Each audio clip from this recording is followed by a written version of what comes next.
Good morning, Bears. It is History Week, day 2. Don't want to change that. Here we go. Almost messed up. We are diving into the epic of creation, Enuma Elish, from the Babylonian age. This is a primary source. This is a text written on these tablets right here that we've seen. Amazing. We will learn later in the year when we have more time how they actually were able to decipher this cuneiform text into English. Of course, even that is up to interpretation, because do we really know exactly everything they meant? People even interpret modern English in different ways. So how do we know it 100%? And when we get to the Bible, we'll learn about how that was translated, New Testament, Old Testament, Jewish writings, Hindu writings. But right now we are into the ancient Babylonian text, and it's the origins of creation. So if anybody has ever gone to church, Catholic, Christian, many different world religions, or maybe you just know about it from other studies, the Bible has Genesis, which is the origins of creation. The Hindu texts also have origins of creation, which we'll dive into later in the year. So one of the things we really get into now that we're getting deep into our studies is we want to look at primary sources. Now, sourcing is a whole nother activity that we will do and build as we go. Right now, what we want to look at for our sourcing is when something was written. Now, for example, on this YouTube video, we looked down. This was June 11th, 2015. Now, that's the video person reading a translation of the ancient text. When was this ancient text actually written, which is the primary source? We will research it and take a look. It looks like the Enuma Elish's earliest texts date back to the 700 to 600 BC era. However, the text was probably compiled long before, up to around 1800 BC. What does that mean? It means we have evidence of, say, the Bible or these Hindu manuscripts or these stone tablets, and the oldest written down dates back to about 700 BC. But does that mean it magically appeared that day and they just told the story that day? No, they were probably telling these stories in oral traditions. And so oral traditions mean they sitting around fires, they would pass the story down orally, just telling stories, and they would tell the stories quite a few times. So the accuracy of these stories are probably pretty good. Now they could have changed over time. Other people could add to the stories, but if they were considered God texts, they probably were very accurate going way back. Hence the date 1800 BC. Once again, this is all history is something that we study, we question. Even science is that way. We always question. We don't just take things like, oh, that's a fact, somebody told me. No, we test. We check multiple sources. So this video here, when you click to play this, which we will do in just a moment, will follow along with this text. Both of these links are in your groups. We will use this text here for a simple question today. Were the Babylonians polytheistic, which means they believed in many gods, or were they monotheistic? Did they believe in one God? So we're talking about the R in our grapes today. Very specific. We're going to move our Babylonian text to the top. Let's go do that. Jordan did a great job. Good job, Jordan. Way to step up and get going on your slideshows. So let's take a quick look what our slideshows should look like by Tuesday. And actually, they don't even have to be this. Jordan's a little ahead of the game. He did so well. He has his concepts. Let's go down here. Where are we at here? Start with here. He has Babylonians, which this is the era. Notice 626 BC is about the time we're saying these stone tablets were written. But keep in mind, this story probably went all the way back to the Akkadians, because the Akkadians, Babylonians, Assyrians, and New Babylonians are the 4 big kingdoms in our Mesopotamia region, and they came one after the other.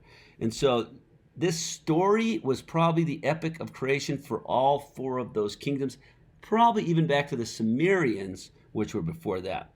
So let's go back to our slideshow. So since we're going to talk about the Babylonians, we want that to stay at the top. And what we're going to do here is we're going to add a slide. So click plus. Now that slide is our top slide, best slide. Remember, the slide we're working on today is always at the top, so I can check your work later. And we're going to use primary source for religious, let's call it ancient religion belief, ancient societies beliefs. So what we're doing right now, we are the historians. We're not reading a history book. We're not trusting what anybody else says. We're going back to the ancient text, and we're going to see what do we think they believe from the primary source. Remember, primary source is something that was written at the time that the event happened. Secondary source is the video. It's somebody telling us about it later. So you are actually becoming a secondary source right now when you create this slide. So primary source for ancient societies beliefs. And what we want to do in this slide, let's go for 1, 2, 3, for a B, 4, 5 pieces of evidence that support your claim. So let's go ahead and move this down because you need to make a claim. And your claim is this: the Babylonians were, and you say, you can fill this in, polytheistic or monotheistic. And you're going to write a little CER here based on your evidence. Now, actually, let's change this. Let's go ahead and put this in another slide because this is we're not going to have room for that. So everybody learn as you go too. Some of you don't know this. So we're going to do our evidence here, and then let's go ahead and add another slide, and this will be CER,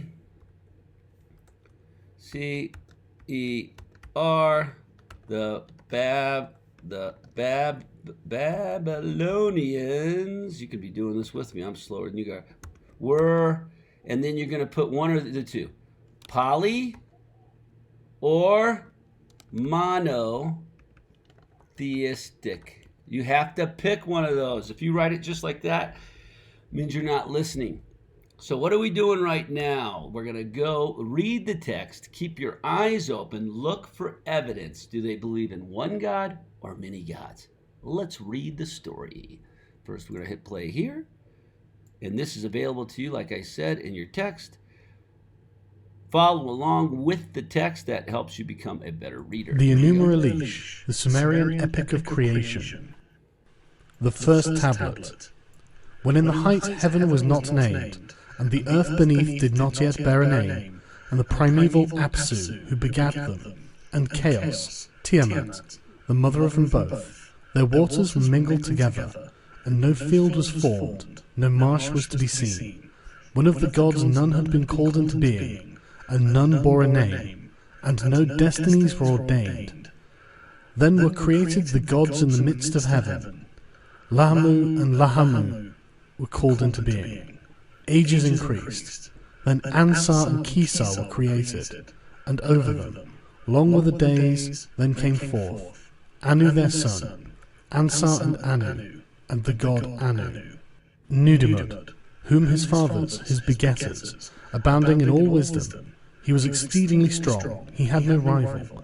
Thus were established, and were the great gods. But Tiamat and Apsu were still in confusion. They were troubled and in disorder. Apru was not diminished in might, and Tiamat roared. She smote and their deeds. Their way was evil. Then Apsu, the begetter of the great gods, cried unto Mummu, his minister, and said unto him, O Mummu, thou minister that rejoicest my spirit, come unto Tiamat, let us go. So they went, and before Tiamat they laid down. They consulted on a plan with regard to the gods, their sons. Apsu opened his mouth and spake, and unto Tiamat, the glistening one, he addressed the word, Lacuna, their way, Lacuna. By day I cannot rest, by night I cannot lay down in peace, but I will destroy their way, I will, Lacuna. Let there be lamentation, and let us lie down again in peace. When Tiamat heard these words, she raged and cried aloud. She, Lacuna, grievously Lacuna. She uttered a curse, and unto Apsu she spake, What then shall we do? Let their way be made difficult, and let us lie down again in peace. Mummu answered, and gave counsel to Apsu, Lacuna, and hostile to the gods was the counsel Mummu gave. Come, their way is strong, but thou shalt destroy it. Okay, So that's enough for us to get plenty of evidence to support our claim. So let's go back to Jordan. So what's Jordan going to do? What are you going to do? Right now, I'm going to take a break if you're in Zoom, and I'm going to give you a minute to organize your slides and get started on this. And then right now, in class today, the goal would be to at least get these 5 evidences. How do you get the evidences? Well, you pop over to your link that I've given you in the groups. And let's just say I was not doing religion, because I'm not going to give you that hint. Let's say I was doing religion, but just things they believed about religion. Remember, your specific question is, are they polytheistic or monotheistic? Let's just say, what are their beliefs? Well, right out the gate, when in the height heaven was not named, well, they believed in heavens, right? So that I could highlight that. Primeval, Apsu, and begat them. What if I just wanted to believe, do they believe in God at all? Well, I would say yes. Apsu, who begat them. So I would copy that, just copy it. I would bring it into Jordan's, and then I would, you click it. If I can click it, bam, there we go. And you would just click paste, and bam, you have your first evidence. Now remember, this shouldn't take long, but you do have to read the text, and hopefully if you were listening just now, you already saw some clues. Are they polytheistic or monotheistic? That's what we're looking for. So would this clue would this piece of evidence support that claim? Apsu, who begat them. Maybe, because maybe you'd say, hey, there's one God, he begat them. So this means they're monotheistic. But maybe you see other verses that support something else. So I'm going to delete this, so Jordan, because that does not, it could fit, but you have to have a reason. But remember, we're not giving the reasons yet, you're just getting the evidence. Then here, we will write the CER. The Babylonians were monotheistic. Are they poly or are they mono? You're going to write your CER here, claim, evidence, you're going to have already, and then reasoning. Don't know that we're going to get this done today. If you do get it done today, that's great. We'll read it to the class tomorrow. So everybody, just let's review. Top slide, you're getting evidence. Where are you getting your evidence from? Here. What's the evidence to support your claim? Were they polytheistic or monotheistic? We already listened to it together, so you do not have to go listen to it again, but you can if you want. And if you weren't in class, you should do that. And of course, if you're interested, listen along. This is an epic story. You can see, does it compare to the New Testament? To Genesis and the Bible? Are there similarities? Look, there's all kinds of interesting pieces of evidence down here. You are welcome to get your evidence from farther down in the text. You do not have to get your evidence from what we read. That was just to get us going. All right, so goal today, 5 pieces of evidence. Maybe get your claim statement done. And that way you know what you're going to write. And if you have time, finish the CER. Boom. Here they are. Evidence, CER. If CER does not need to be done by the end of today, evidence does. Let's get started. Here we go. I love studying these ancient texts.